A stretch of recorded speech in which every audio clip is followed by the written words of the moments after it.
বোলপুর থেকে বর্ধমানের দিকে আসার সময় 10টা বন্ধুরা, যদি তালিত রেলগেট জাম থাকে তাহলে আপনারা কোন রাস্তা ইউজ করবেন, তো তোমরা হয়তো এই ভিডিওতে দেওয়া আছে, ভিডিওটা দেখে নিন। যে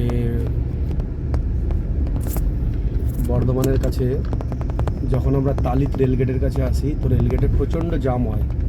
তো রেলগেটে জাম হওয়ার কারণে তখন আমাদের অনেক লম্বা লাইনে দাঁড়াতে হবে। তো আর আমি একটা রাস্তা যারা জানেন না বলে দেবো, এটা আমরাও এক সময় জানতাম না, এখন জেনে গেছি।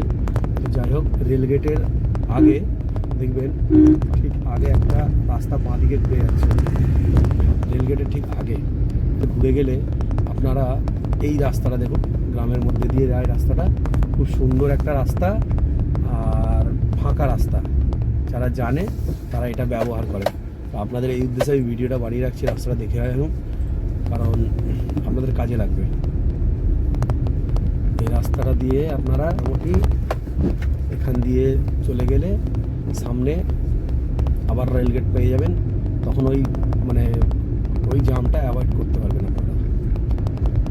এটা অবশ্য আবার কাটোয়া রোডে গিয়ে উঠছে, তো আমরা কাটোয়া রোড বাঁ দিকে যেতে হবে, কাটোয়া রোড আর ডান দিকে গেলে আবার রেলগেট পড়বে, সেই রেলগেটের কাছে।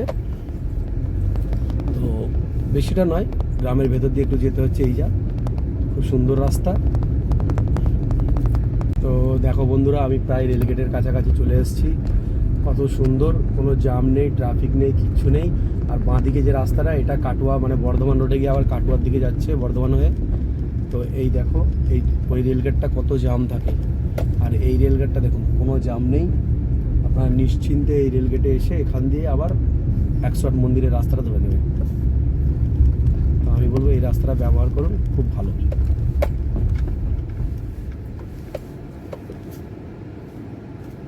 Thank you.